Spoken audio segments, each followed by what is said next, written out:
I do love this time of year. Royal Rumble time. It's the best time of the year, isn't it?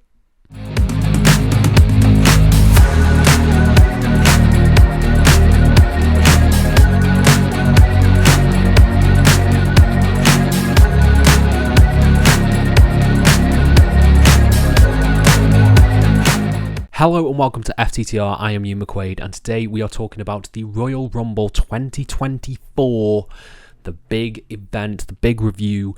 This is it. This is the moment we have all been waiting for. We all love the Royal Rumble, and particularly this year, there was a lot of stuff that could have happened at the Royal Rumble, potential winners, potential storylines, everything that went down. But before we dive into that, please hit subscribe, please like this video, please comment your thoughts down below on the Royal Rumble. Did you enjoy this event? Did you not? And let me know, and I'll try and reply to every single comment as we dive into this. As you can see, big Cody Rhodes stan, Cody Rhodes figures behind me, because yes, was Cody Rhodes going to finish the story? Was he going to main event WrestleMania? That was the story here. And we also have the CM Punk of it all as well. CM Punk injecting himself and a little bit of dose into the men's rumble. What's going to happen with Bayley in the women's Royal Rumble? Will Becky main event WrestleMania? And the big title matches in between. For me personally, I think looking at the discourse that sort of happened online with this show, I think I enjoyed this way more than a lot of other people. I was completely here for it. I enjoyed probably like 80% of this show. And while I do have some issues, particularly with the men's Royal Rumble and the Fatal 4-Way match in the middle of the show, from top to bottom, I just enjoyed this show. I was watching this and I was just having fun. I really enjoyed particularly the women's Royal Rumble. The women's Royal Rumble for me was exceptional.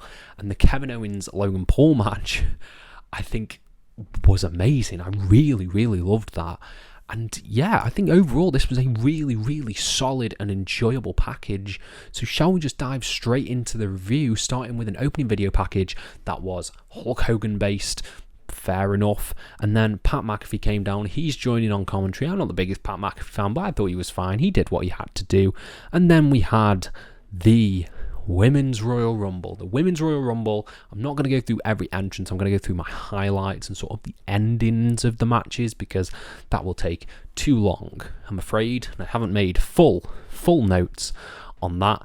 I've just sort of noted down when people came in. But Natalya is the number one. To this day, when her music hits, I sort of think it's Bret Hart.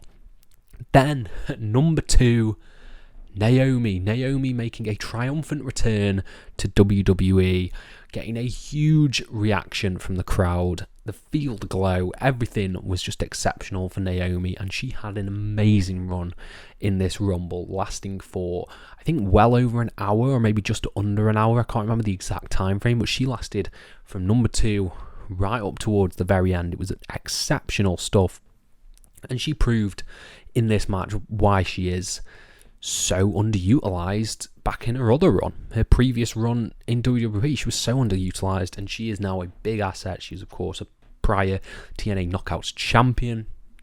Awesome. Really excited for her.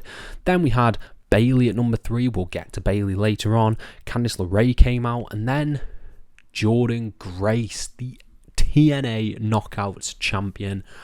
She had an incredible run in this Royal Rumble. I loved Jordynne Grace in this. She had some exceptional moments, exceptional moves, just showing how she fits in to this WWE women's division. She lasted a while, and she looked like she could hold her own against everyone. I particularly loved the Bianca Belair stuff. Bianca Belair was awesome in this match as well. I think she has really sold us on some dream matches, a Jordynne Grace dream match and a particular Jade Cargill dream match that we'll get to further on. But yeah, Jordynne Grace was just fantastic in this. I loved to see it. I think the next sort of thing of note that happened was obviously the damage control stuff. We had a few entries like Ivy Nile and like Katana Chance, but when Asuka and Kairi Sane came in and they eliminate Candice LeRae, then you get weird bit with Tegan Nox and Natalya where they sort of eliminate each other and Bayley gets the elimination there. And then Damage Control get eliminated. both of them. Kairi Sane with an insane feat of strength. Like, I thought she was somehow going to manage to pull the Kofi and survive this elimination where she's hanging on to the apron, like almost like a crucifix, but eventually drops. And then Asuka's eliminated, leaving Bayley alone. No damage control backup. We didn't get a Dakota Kai entering the Rumble. We didn't get a Sasha Banks. She's on her own, which I really liked. She was on her own when the Kabuki Warriors were in there as well, because she was going for high fives and not getting them, not getting the respect from the Kabuki Warriors. I thought it was a really interesting way that they told this story. And that progressed further into the match. Now, we're getting to the sort of the middle of the Rumble. Bianca Belair eliminated Jordynne Grace with a KOD on the apron, which looked amazing. Jordynne Grace, you are amazing. That was a fantastic run in the Rumble. Chelsea Green might be my MVP of this match, because she was so funny and so, like, comically goofy. Her stuff with Piper Niven was great. Her looking like she's going to get eliminated straight away again, like she did last year, and avoiding it, and then staying in and just getting bumped all over the place by Nia Jax and by Piper Niven. It was so funny, and I thought she was so good at this comedy role. She lasted longer than I thought. I hope Chelsea Green gets something off the back of this, because she was exceptional in this role. And then we got sort of like the Nia Jax bit, when Nia Jax came down and just started wrecking shop. She eliminates like Ivy Nile and other people. I can't remember who else she eliminated, but she wrecks shop, as Nia Jax does. And then Becky Lynch comes down. You get the stare down, the man versus Nia Jax. They've had this feud bubbling on Raw, which I thought was really cool and really interesting. And then sort of the last 10 is when it sort of really hits, because you get the likes of Zoe Starks. You get a sick Roxanne Perez run. Roxanne Perez looked amazing in this Rumble. Valhalla had a weird bit with R-Truth, which R-Truth tries to enter the men's Royal Rumble, but gets eliminated. It was weird, that R-Truth one. We'll get to R-Truth in the men's one. He had a genius bit of comedy, but this bit of comedy did not work for me, unfortunately. Chelsea Green was the MVP of comedy in this match. But number 28. No. Yes, 28. Jade Cargill. The big signing, Jade Cargill. She's got the same music she did in AEW as well. She makes her way to the ring and has a stare down with Nia Jax, getting a massive reaction from the crowd. Squares up with Nia Jax, powers up Nia Jax, eliminates Nia Jax after previously Nia Jax 11 people tried to eliminate her. And yeah, this made Jade Cargill look amazing. She looked amazing in this, predicament with Nia Jax. I can't tell you how excellent it was. It was utterly fantastic. And the rest of this Royal Rumble just made everyone look amazing. Like Tiffany Stratton, who had some really cool flurries at number 29, and Liv Morgan at number 30. She got some great offense in, lasting to the final 2, technically. And yeah, I think this all just boiled down to Jade, Bayley, and Liv in this final 3. Becky gets eliminated by Jade, who has a sick flurry and eliminates 2 people in one. Becky, and I think it wasn't Jax. I can't remember who it was off the top of my head, but she gets 2 eliminations by by clocking Becky and throwing the other person over the top. And then it comes down to these final 3, and they are battling on the apron. Liv Morgan hits an Oblivion on Jade Cargill, which sends her to the outside, and we don't get an extra match or anything here. Bayley just shoves Liv Morgan off and wins. Bayley is the Royal Rumble winner 2024 in an exceptional match. I absolutely loved this. I think it might be my favourite women's Rumble, potentially, because I loved it. I loved everything about this. It was so good. Bayley's the right winner. I think we're going to get the Batista Triple H kind of thing when she goes to challenge either Rhea or Io. Maybe get the thumbs down on that. But yeah, I loved this. Absolutely loved it. I thought it was a fantastic match. With all that out of the way, with an excellent Rumble, I had such high hopes for the show, and then we got the fatal four-way between Roman Reigns, LA Knight, AJ Styles, and Randy Orton, in what was looking to be a brilliant four-way. I really, really enjoyed a lot of this. I was like, okay, this is different. I feel like I haven't seen Roman in this predicament before. I've seen him in the triple threat with Edge and Bryan, but this felt like something new that I've not seen from Roman, and they were doing some really cool stuff. LA Knight was insanely over. I thought this match made him look so much better than the singles match against Roman did. He was just going hell for leather on everyone. He had a nice interaction with Randy Orton with the announce table. And then we got sort of a big series of moves where, like, LA Knight hits the blunt force trauma on Roman for a near fall. Randy Orton goes RKO wild. He hits AJ. He hits LA Knight. He hits Roman with an RKO. And Solo Sikoa pulls the ref out from the ring. And I was just so done, because I thought we were going to get something unique. I thought, just have Roman kick out.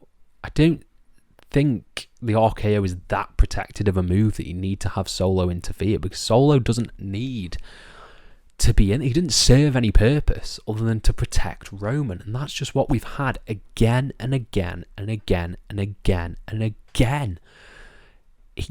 Roman just should have kicked out of the RKO. I'm sorry, he just should have kicked out.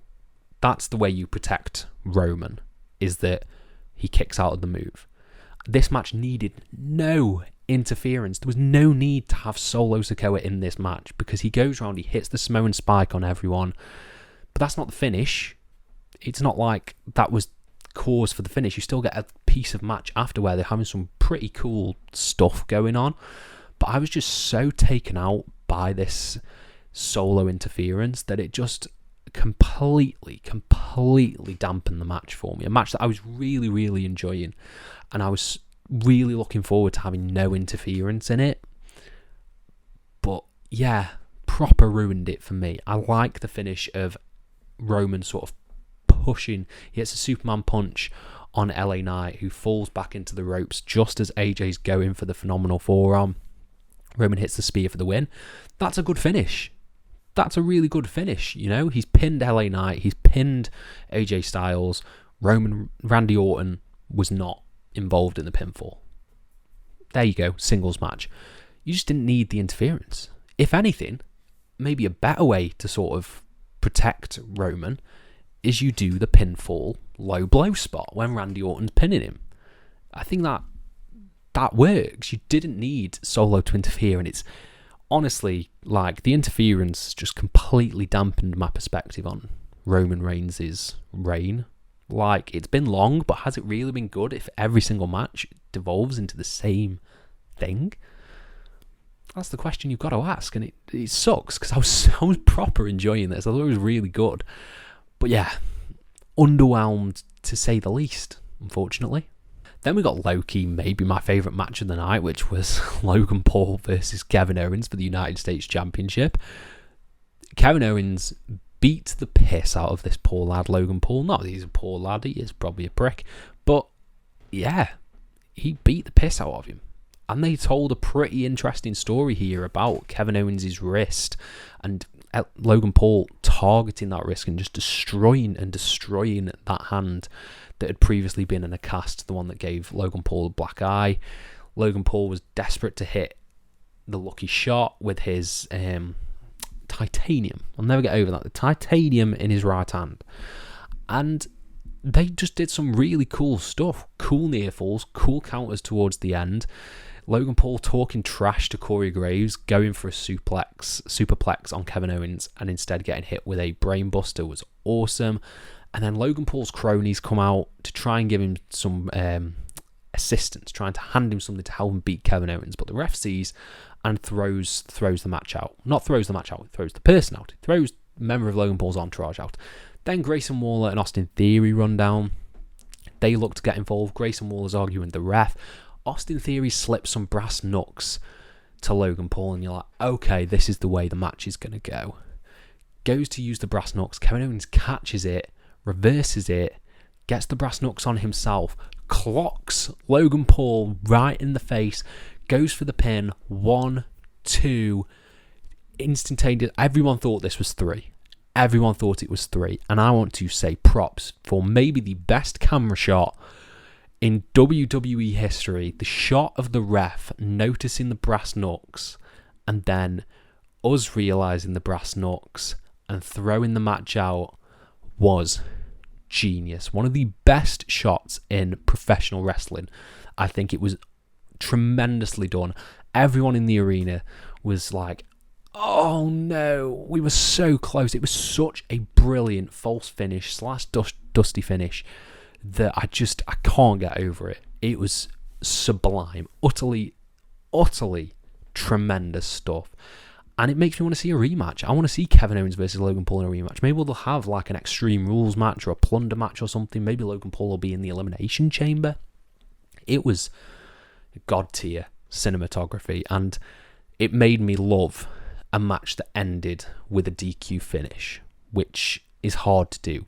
Very, very hard to do. But yeah, I was a massive fan of this, and I can't wait to see where it goes down the line. And finally, we had the Men's Royal Rumble. 4 matches on this card. The Men's Royal Rumble, I think, is a very interesting one because I think it goes to show the landscape of WWE at the moment and sort of the chokehold that Roman Reigns has on his division, because there were like no SmackDown stars in here. This was sort of all Raw, all seemingly gunning for Seth Rollins. No credible challengers really on SmackDown who were in this Rumble that I believed could win it.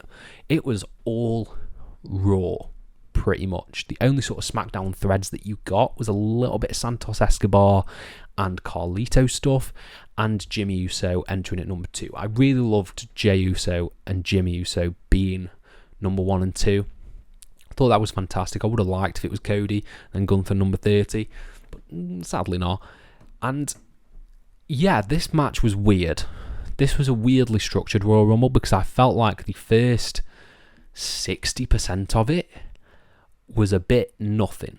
Maybe 50%. So it's when Cody hit the ring, Cody was number 15, that is when I felt like it started to pick up. It was like they left all of their biggest stars right at the end.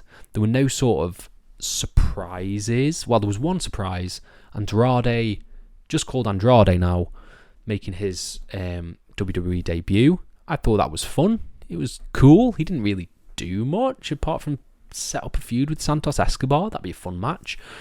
But yeah, there were no surprises, no legends, just main roster stars. And I think maybe some of those should have been, I don't know, just the first half of this Rumble didn't seem to flow very well. When you hit those final 10, it really got going. It really got going. You got the likes of Cody and Gunther and Punk and Drew and Priest and R-Truth, man. R-Truth and Dom. That tag spot was goddamn hilarious.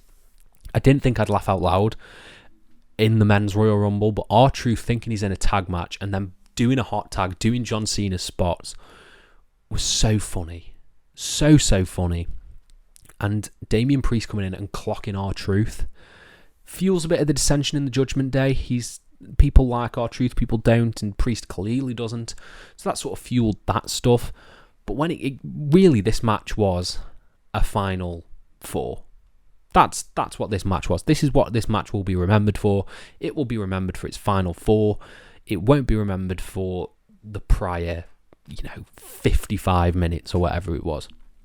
The only sort of bit in the middle that I really, really loved was how well they presented Bron Breakker. Bron Breakker went on an absolute tear, and I was so happy with the amount of eliminations he got, the stare downs he got, the spears he hit, taking out Ivar, spearing Gunther. Bron Breakker was exceptional in this match, and I really think they're going to push him to the moon. Mania match with Gunther, maybe? That sounds promising, that sounds tasty. But yeah, it's all about the Final 4. The Final 4 of Gunther, Drew, CM Punk, and Cody Rhodes. And it didn't go the way I thought. I thought the final 2 would be Gunther and Cody. Instead, Punk eliminates Drew, Cody eliminates Gunther. Rhodes and Punk are the final two. This could have gone terribly wrong depending on the city they were in, because people seemed to be into both. This could have got Cody booed, but it didn't. It really didn't. I think people were so into both as babyfaces, and Punk was pulling out the heelish tendencies that we could see as an audience. He was going into that egotistical, maniacal Punk, talking trash at Cody being the big blue-eyed babyface, making the comeback, hitting Dusty's moves. It was really well done. And I really liked the finish. I really liked Punk saying, I've been away for 10 years. I'm not going to be beat by Dusty's kid. And Cody, saying back, I'm not just Dusty's kid anymore, and throwing him out.